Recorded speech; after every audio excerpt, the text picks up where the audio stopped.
British and American bombers are pounding German cities day and night.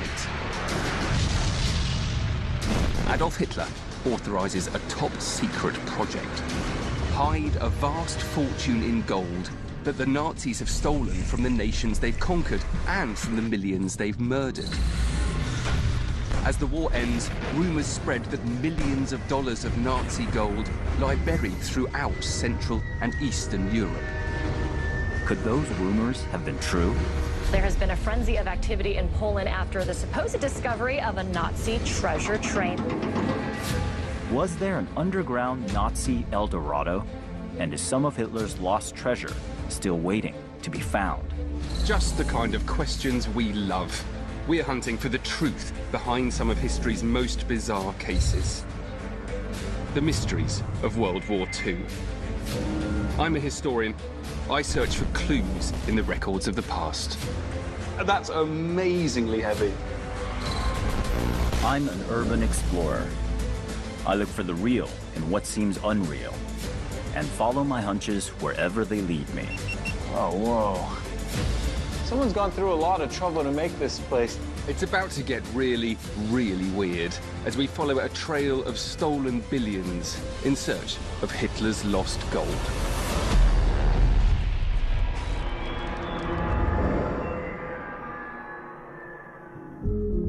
Most World War II mysteries are buried in the history books. But every now and then, one of them goes primetime.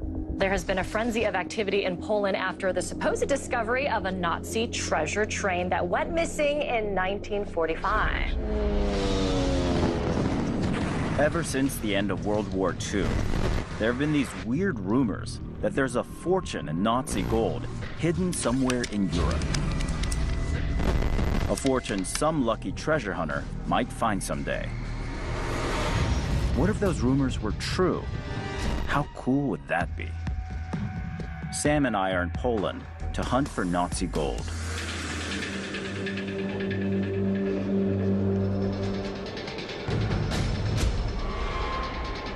What is this place?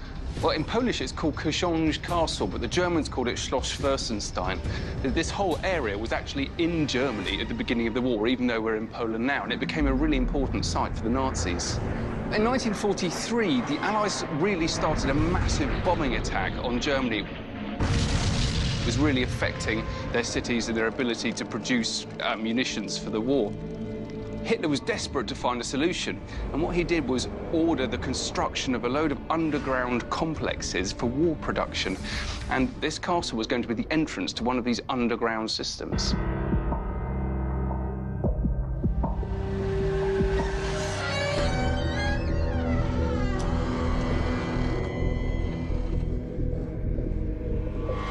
Okay, so the entire place isn't just all Grand Budapest Hotel.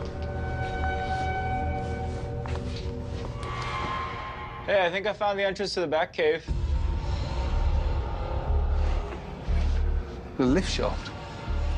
These must go down, yeah? That's going to be the next place to explore. But there are so many of them, I think we're going to have to split up. The tunnels under Książ Castle are 160 feet underground. Records of this tunnel network didn't survive the war, leading to plenty of speculation that not all the tunnels have been found. And that hidden somewhere down here is a freight train loaded with Nazi gold.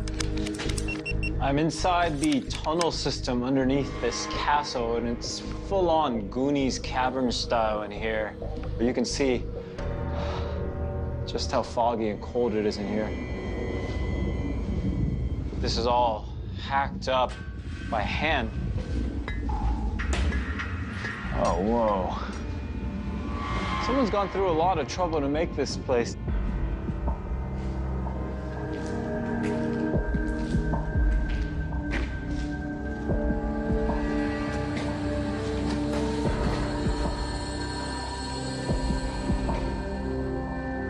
The scale of this place shows it wasn't meant to hold only people.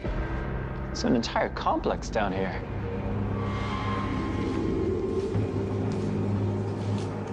This is meant for vehicles. or specifically a train tunnel.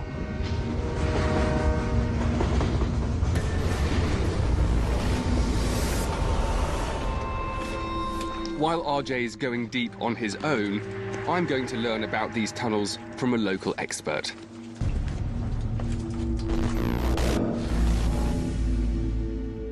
What an amazing place this is. Yeah. You know, the truth is that we believe that those tunnels you see are not everything what is here. We call it RISE. It's a name code for underground Nazi project made in 1943 to 1945. We have 7 underground complexes, 7 so big as that one. 7? What was it used for? The purpose of this project is unknown just because of lack of documentation. Some sources suggest that it could be military factories. Some that a part of headquarters of Hitler, and some say about magical German weapon. You know, flying saucers and things like that. We have a lot of legends about treasures hidden in those undergrounds.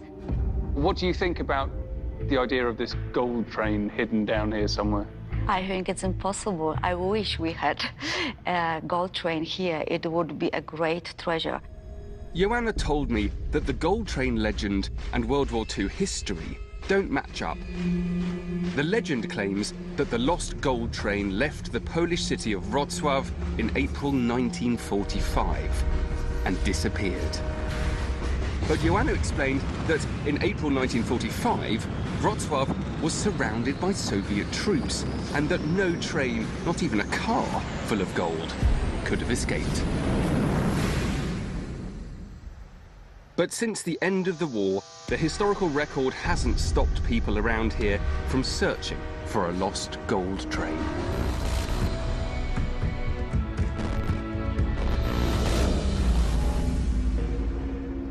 How did you first hear about this gold train? There was a Pole that came to Wałbrzych to work here, and he was pushing the rail cars there to this sidetrack. And he was curious because there was a wall here. What's behind the wall? So he climbed, and from there he saw that behind the wall there were 2 rail cars, one next to the other. Can you show us the maps?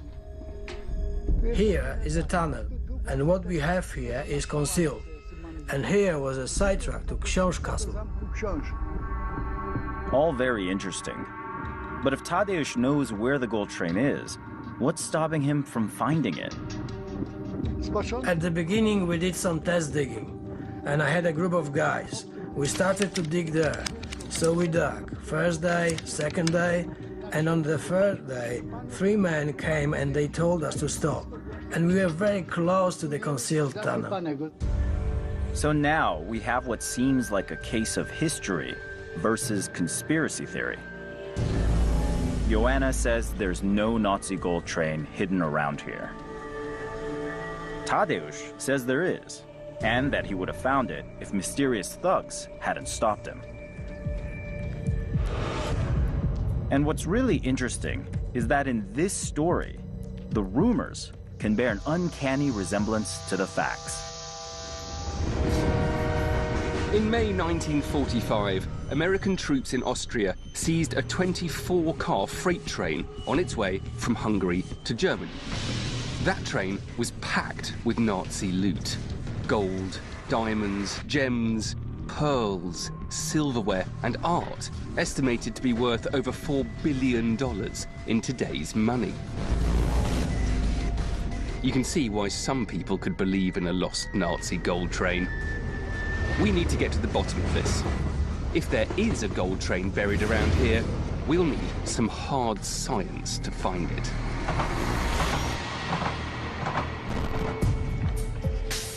I'm meeting 2 professors from AGH University of Science and Technology at a place just a few miles from the castle, rumored to be just above one of Project Risa's tunnels. In 2015, 2 treasure hunters announced that using ground-penetrating radar, they'd found the buried gold train under this spot. Since the war, there has been a hypothesis that the train entered the tunnel here. The local government asked Professor Made and his team to find out if what the treasure hunters claimed was true. These guys are experts in using ground-penetrating signals to find large buried objects. So, Professor, is there a gold train here? The magnetic surveys have decisively proven that there is no train here.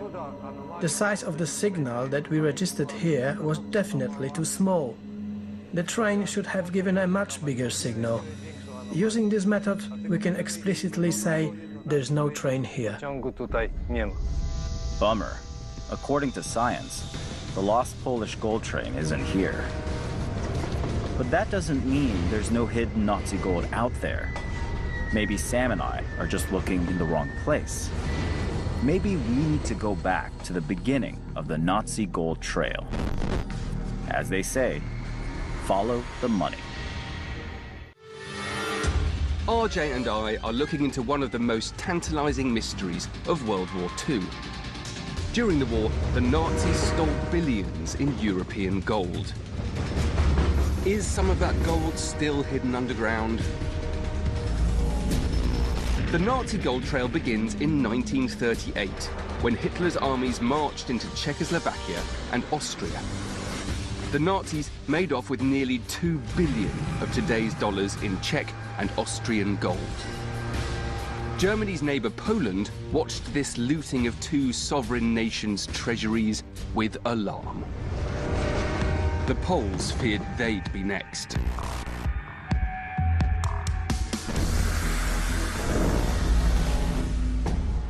Did the Polish have a plan for when the Nazis came? Poland was preparing for the war many months earlier. Bank Polski had an evacuation plan for the gold, as it was the biggest and most valuable resource in the bank's possession. Poland had around 80 tons of gold. Today, that is over $3 billion.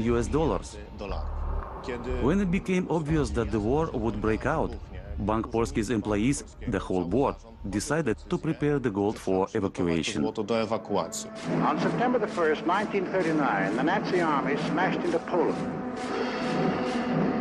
World War II began when Germany invaded Poland.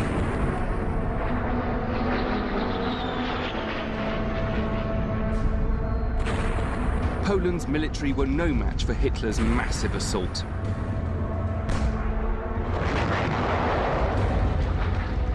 In less than a month, Nazi armies were closing in on Warsaw. If Poland was to save its gold reserves, there wasn't a moment to lose. The decision was made to move the gold to Romania. There, the quick decision was made to move it further.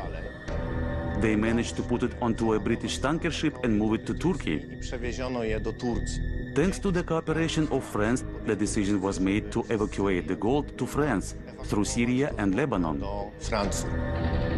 After France fell to Hitler in 1940, Poland's gold had to keep moving to stay one step ahead of the war. The Polish government in exile moved it to West Africa, and finally to Canada. Is the movement of the gold well documented? Do you think that there's any missing? Absolutely not. No bar got lost during the war. We have a lot of records in Bank Polski's archives that document the whole story very well.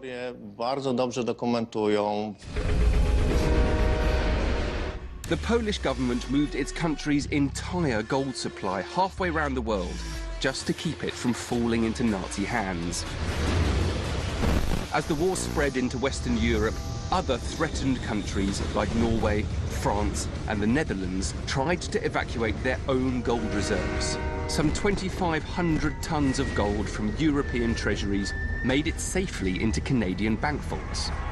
But Hitler did get his hands on more than 8 billion of today's dollars in gold from the bank vaults of Nazi-occupied Europe. And that wasn't nearly enough for him. wenn es dem internationalen Finanzjudentum in und außerhalb Europas gelingen sollte, die Völker noch einmal in einen Weltkrieg zu stürzen, dann wird das Ergebnis nicht die Bolschewisierung der Erde und damit der Sieg des Judentums sein, sondern die Vernichtung der jüdischen Rasse in Europa. The next steps on the Gold Trail are not for the timid. They lead to a place of unimaginable evil. Auschwitz. Today, in every language, the name means horror.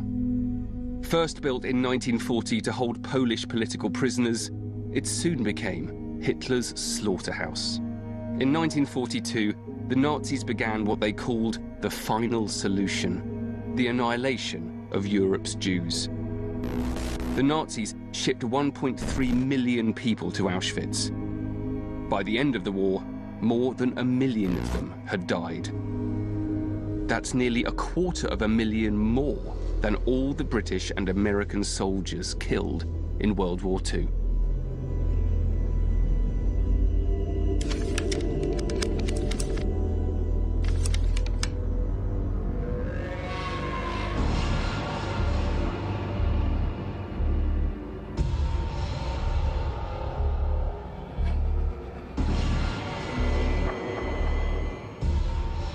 I've seen the name Batsheva Dagan online.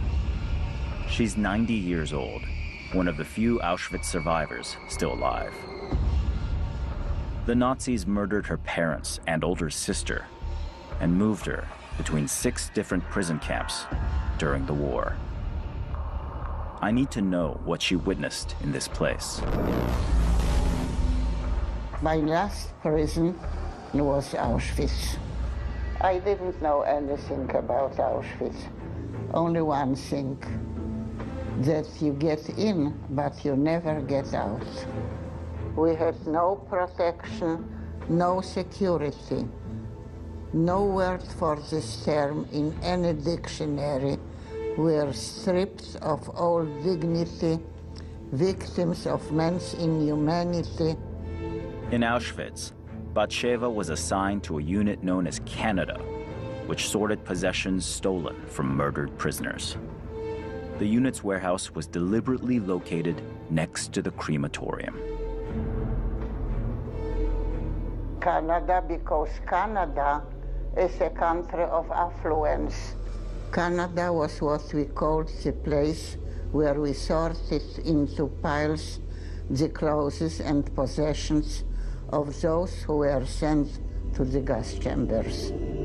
One of Canada's most important duties was to search the clothing of the dead for eyeglasses, watches, and jewelry, anything made of gold.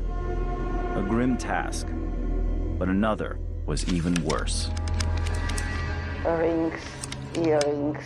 I found gold rings, but I didn't find gold tooth, because this was something which the Sonderkommando, the commando which burned bodies, they took out the gold. What Batsheva saw was the first step of a clockwork operation, personally ordered by SS Commander Heinrich Himmler. The systematic looting of gold from the teeth of the millions he murdered. At Auschwitz and other concentration camps, prisoners who'd once been dentists were ordered to extract gold-filled teeth from bodies pulled from the gas chambers. SS officers collected the harvested teeth, sometimes in discarded empty cans of Zyklon B, the gas used to kill prisoners. In a secret lab, forbidden even to the SS, Nazi dentists removed any tissue and bone from the fillings and weighed their gold to determine its value. The clean fillings were sent in absolute secrecy to Berlin. Hundreds of pounds of gold per month. Thousands of pounds of gold per year. An estimated 17 tons of gold by the end of the war. Ultimately delivered to this man, Walter Funk, head of the Reichsbank, Nazi Germany's central bank, appointed by Hitler himself. After the war, Allied prosecutors at the Nuremberg war crimes trials grilled Funk about the enormous gold deposits that had led some to call him the banker of gold teeth. Nein, ich betrachte mich nicht als Millionenmörder. Über die Riesensummen, die hier genannt sind, wusste ich nichts. Wusste nur, dass die Wiesen abgeliefert wurden. Are you sure you were in the Reichsbank in these days? Jawohl. The Allies didn't buy Funk's claim that he was out of the loop. They sentenced him to life in prison for filling Hitler's coffers with stolen Jewish gold. But shipments of gold fillings just don't turn magically into bankable bars of bullion. There must have been others involved. Let's go to Germany. Yeah. Frankfurt is modern Germany's financial heart. We've come here to find out more about the gold the Nazis stole from their concentration camp victims. It was sent for smelting to a Frankfurt chemicals company called Degussa. Degussa later sold its precious metals business. Its chemicals business is now held by Evonik Industries, whose company archives hold the old Degussa files.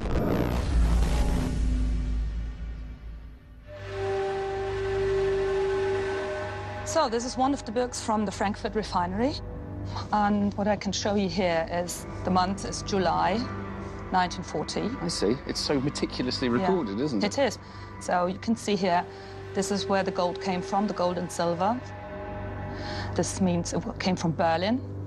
And it was a special transport. That means it was Jewish gold, Juden gold.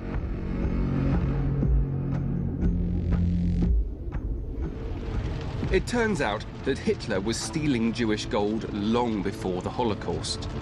In November 1938, his stormtroopers attacked Jews and Jewish property all across Germany. German streets were covered with glass from smashed Jewish shop windows, giving this Nazi atrocity the name of Kristallnacht, Crystal Night, or the Night of Broken Glass. Thousands of businesses and synagogues were destroyed, and 25,000 Jewish men rounded up and sent to concentration camps. Unbelievably, the Nazis then demanded that the Jews themselves pay for the damage, leading to what the Nazis called the Precious Metal Campaign, the seizure of Jewish property. And then you can see the weight before melting and after melting, and how much it contained of silver, of gold, and platinum. And do we know from these records exactly how much gold and silver was processed? We don't know exactly because we don't have all the files. A lot of them have been destroyed. But what we know is that in the precious metal campaign, they processed 1,200 kilograms of gold and 130 tons of silver. Wow. According to a Holocaust historian, all the Jewish gold smelted at Degussa was deposited in a top-secret SS Reichsbank account, known as the Melmer account. So the Melmer account, that was a bank account opened by one of the senior officers of the Reichsbank. In the Reichsbank, the SS were in charge of the concentration and death camp, and it was an account that was used by the SS to channel the loot. And how much gold are we talking about? I mean, is there a figure that we can put on it? 76 transports were made to the so-called Melmer account. The records of the Reichsbank, that have been found and studied by the American finances officers, and they found out that these Melmer accounts, received $14.5 million, of course, the value of 1946, which amount to $192.5 million today's value. The Melmer account was the final stop on the trail of death camp gold. What once had been eyeglasses, watches, jewelry, and dental fillings belonging to millions of human beings was now nearly $200 million worth of gold bullion. locked in Adolf Hitler's bank vaults, with the $8 billion in gold looted from conquered nations. But what were the Nazis planning to do with all that gold? What exactly did they need the gold for? Reichsmark, which was the currency of Germany at that time, the Reichsmark was a weak money that has been constantly devaluated throughout the 1930s. So Germany was stocking gold because gold was at that time the counterpart, the guarantee of the money. They did not have gold, the money was even more threatened, was not stable. So that was it. For all their displays of power, the Nazis needed gold because they were dead broke. In the 1930s, Germany had been devastated by the Great Depression. Her currency had become next to worthless. Hitler traded his stolen gold for Swiss francs and spent those to finance his war against the world.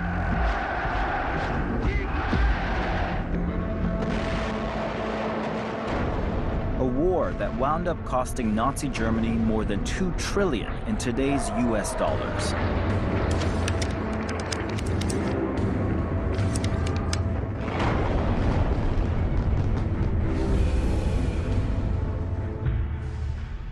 And here's what's even more mind-blowing. When Germany lost the war in 1945, the Reichsbank's books still showed deposits of more than $250 million in gold. Where did all that gold go in the final days of the war?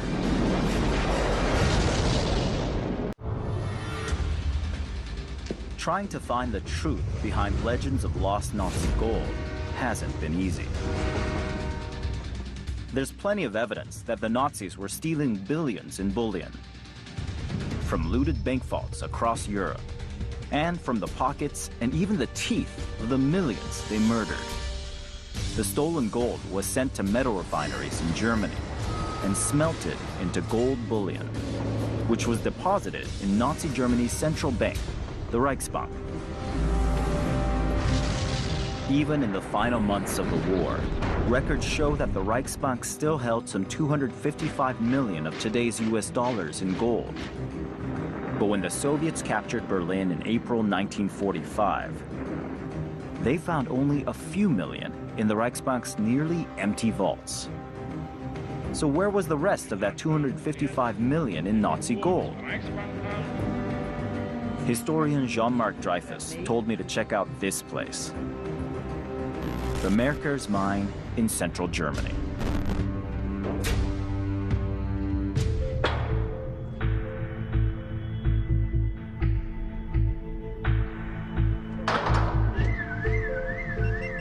All right, heading down the elevator shaft into Merkers mine. This is the first time I've gone down one of these things outside of a video game. Yeah, I've had my ears pop about 3 times already. So we're going down really deep, really fast. All right, it looks like we're at the bottom here now.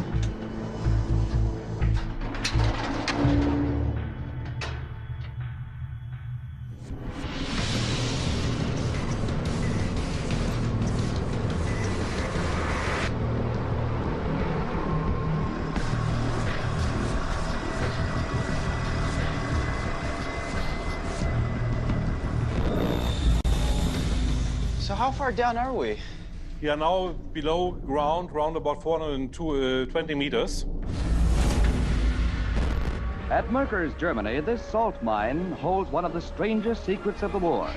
On April 7th, 1945, the U.S. Third Army captured the Merkers mine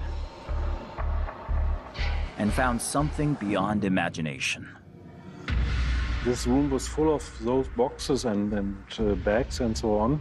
And those boxes, for instance, had stored gold and silver coins of the National Mint in Berlin.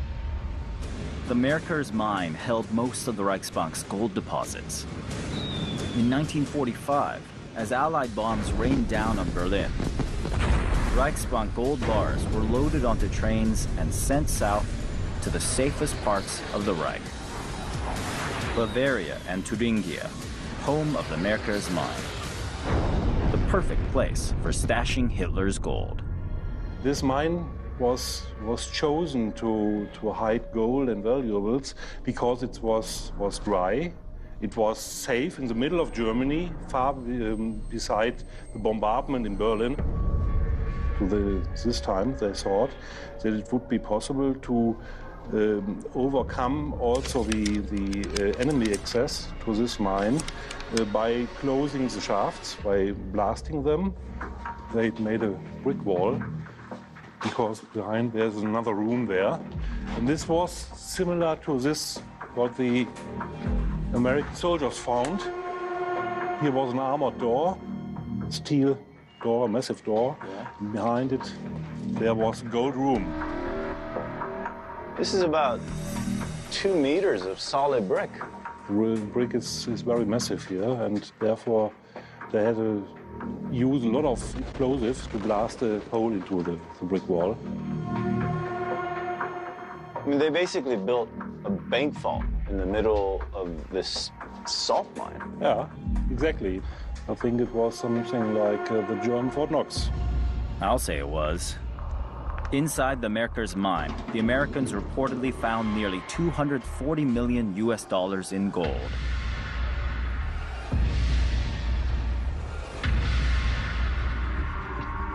But hang on, 255 million on the Reichsbank's books, minus nearly 240 million in the Merkers mine, still leaves about $15 million in Nazi gold unaccounted for. This is when things get really weird. As the war in Europe ended, Allied troops all across Europe found stashes of gold.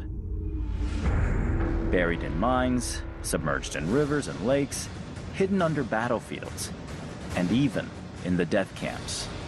And that's when the rumors of lost treasure began.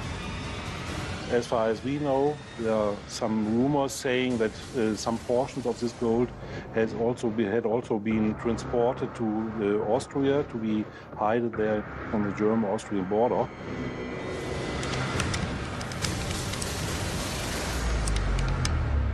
Hey, Sam. Hey, what'd you get? So Merkers mine was the definitive gold stash, but, rumors continue about where the gold would pop up. You can see why the rumors of a gold train headed off to Poland had such a draw. I've also heard of some gold that made its way over to the Austrian border, so I think we should meet there. I should go and find a historian who may have done some research. Okay, see ya. While Sam is finding someone who can tell us what was happening, I'm going to find someone who can show us where to look. Bingo. Here's a guy who searches for Nazi gold near the German-Austrian border. This is going to be so cool. I always wanted to hunt for buried treasure.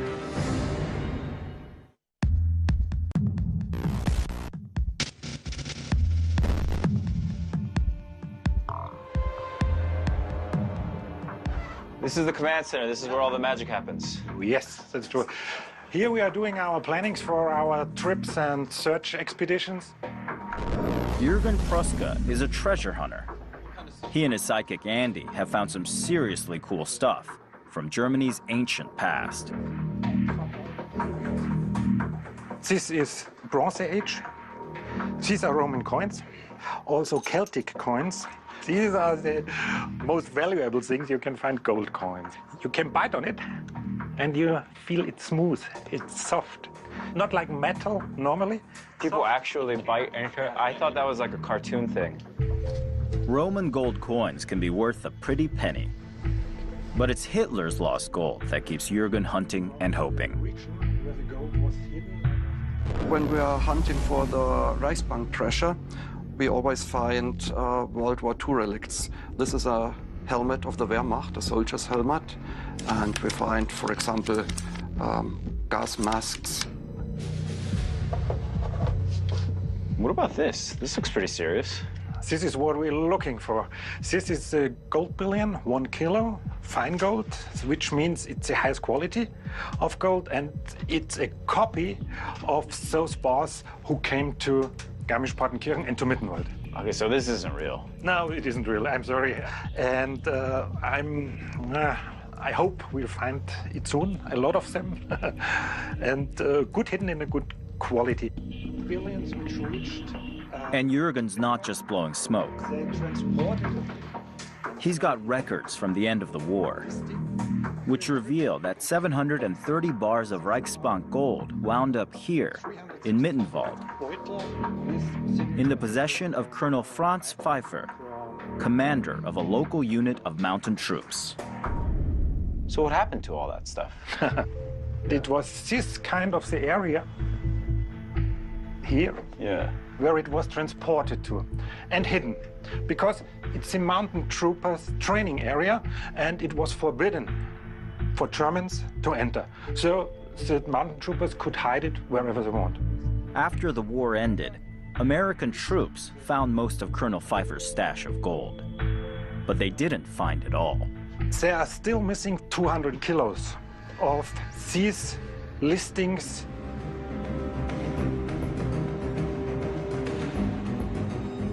Show me how you look for these. Show me the process. Jürgen and Andy are going to teach me to be a treasure hunter. This is going to look so good on my resume. While RJ's learning how to search for Nazi gold, I'm trying to find out more about where the Nazis hid it.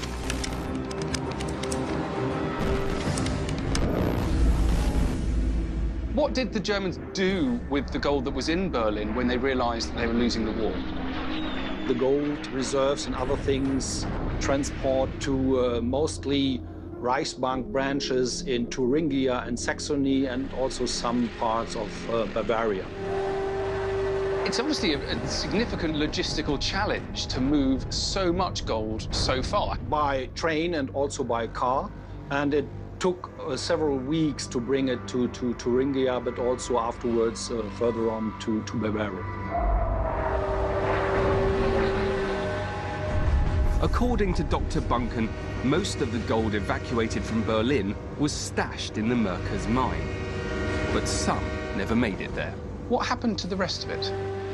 Well, the rest of the gold reserves went to different places in southern Germany and Thuringia and Saxonia.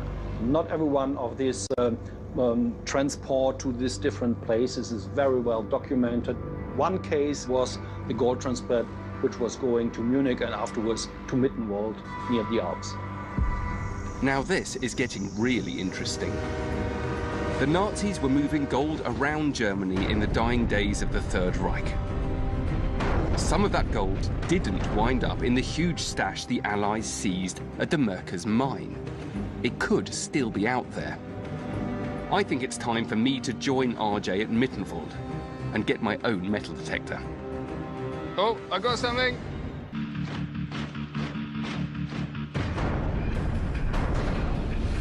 Following the trail of Hitler's lost gold has led us across Central Europe to Mittenwald on the German-Austrian border, where the Allies found a Nazi gold stash after the war ended. And the evidence suggests they didn't find it all.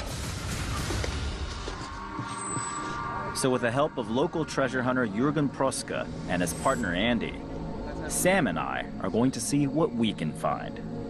What is this place? It looks like a shallow grave. It was a grave, but a grave of gold. They hid, at the end of the war, 728 gold bars in this hole, about 3 tons of gold, which were placed here from Berlin, from the Reichsbank, coming down, and the mountain troopers hide it in this hole. Where is it now? I can see there's nothing in there. The Americans catched one of the troopers, and so he made confession where the gold is. 1 month after the hiding, they drove up here and get the gold out of the hole. But over 400 pounds of gold the American troops didn't find might be right under our feet. Well, color coordination would dictate you use this one. I want the lucky one. Jürgen explained the rules of the treasure hunting game. First of all, we wouldn't be doing this if we hadn't already been given permission from the Bavarian State Forestry Division. If we're lucky enough to find a piece of World War II gold, the gold must be returned to its rightful owner and will be rewarded with a 3 to 5% finder's fee. But if the owner can't be identified, the value of the gold will be split between the finder and the owner of the land where the gold was found. Well, I'm ready.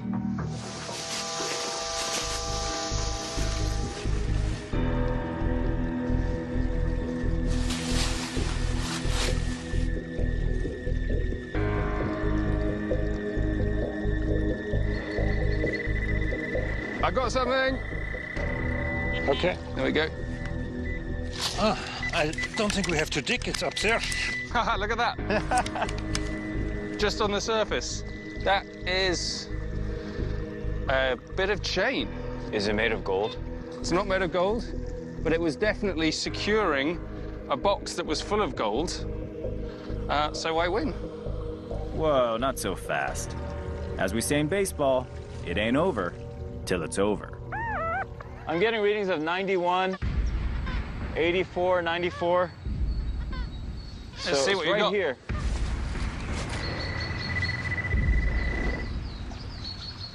I'm not seeing anything. Oh, here it is. Yeah. Ah, it's ammunition part This of is, an. Yeah. Good find, huh? That is clearly a spent bullet casing. It is, isn't it? And that's it's all part of the story. So that must have been part of the ammunition dump that the mountain rangers cleared out so they could put the cash up in that bunker. That's fantastic. I'm getting high 70s. It was in the 80s earlier, so this looks promising. Ugh.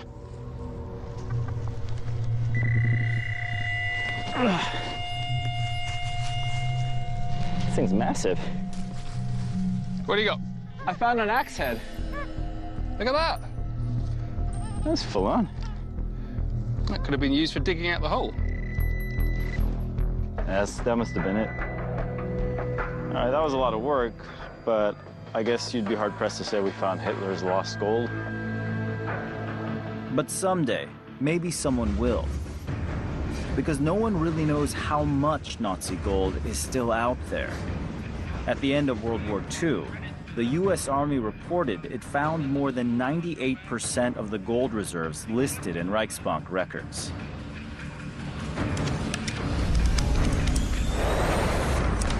But in the chaos of defeat and the mayhem of total destruction, millions of dollars in gold simply disappeared.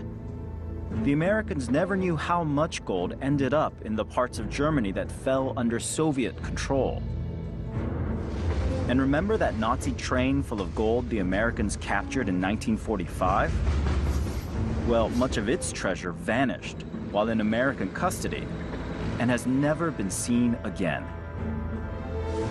And despite our treasure hunting prowess, Minwald's missing gold is still missing. It's been estimated that at least half a ton of Nazi gold is still unaccounted for. No wonder that people in Poland never stopped believing in their lost gold train. And if you've been thinking they're after fool's gold, think again.